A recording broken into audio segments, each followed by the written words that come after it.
Mahkamah Konstitusi memutuskan Undang-Undang Cipta Kerja tak sesuai konstitusi atau inskonstitusional bersyarat. Ini disebabkan penggabungan aturan dalam Undang-Undang Cipta Kerja yang tidak jelas, apakah sebuah undang-undang baru atau sebuah revisi. Putusan Mahkamah Konstitusi dalam sidang uji formil Undang-Undang Nomor 11 Tahun 2020 tentang Cipta Kerja dibacakan pada Kamis siang. Menyikapi putusan ini, Kepala Staf Kepresidenan Muldoko menyatakan pemerintah bakal mengambil langkah cepat setelah Mahkamah Konstitusi memutuskan Undang-Undang Cipta Kerja inskonstitusional bersyarat. Pemerintah menurut Muldoko bakal mengonsolidasikan turunan dari Undang-Undang Cipta Kerja. Bisa menerima keputusan itu, tetapi yang lebih penting lagi adalah mengambil langkah-langkah cepat untuk segera memperbaiki. Seperti apa yang dipersyaratkan maksimum 2 tahun. Turunannya akan berlaku atau tidak, nanti pasti akan dikonsolidasikan.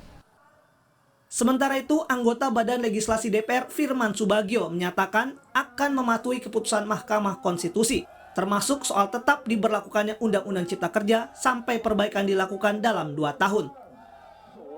Yang dianggap inkonstitusional itu kan kemarin berkali-kali saya ikuti sidang sampai selesai dari awal. Oke. 5 hakim agung itu, 5 hakim Mahkamah Konstitusi kan mengatakan bahwa terjadi inkonstitusional karena omnibus law.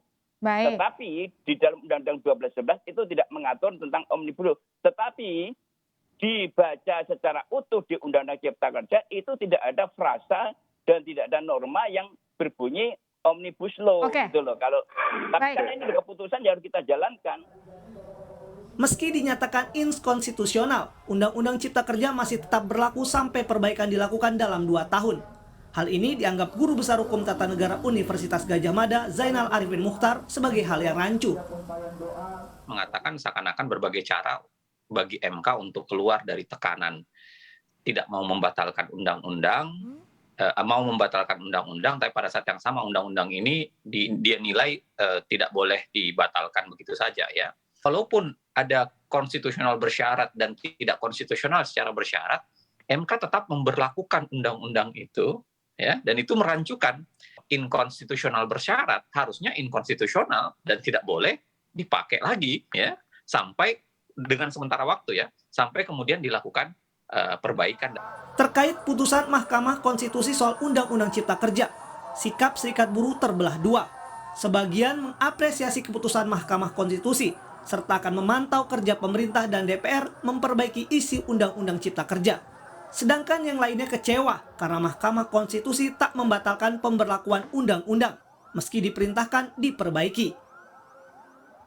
Ketika saya, Bung Said Iqbal dan seluruh kawan-kawan aliansi mengajukan gugatan ke Mahkamah Konstitusi, kita yakin hakim-hakim yang mulia akan berpihak pada kebenaran. Hal ini dibuktikan teman-teman berjuang dengan sangat luar biasa, mendampingi kami para pemimpin, dan kita mendapatkan putusan yang sangat luar biasa untuk kami semua. Organisasi dan secara pribadi kecewa karena sebagian dikabulkan dan MK memastikan bahwasannya pemerintah untuk melakukan perbaikan selama 2 tahun. Dan yang sangat kami sayangkan, dalam proses perbaikan selama 2 tahun itu, Undang-Undang Cipta Kerja itu diberlakukan. Ini yang membuat kami tidak puas. Putusan Mahkamah Konstitusi tak menghapus materi Undang-Undang Cipta Kerja, sehingga tetap harus diberlakukan, meski cacat secara formil. Tim Liputan, Kompas TV.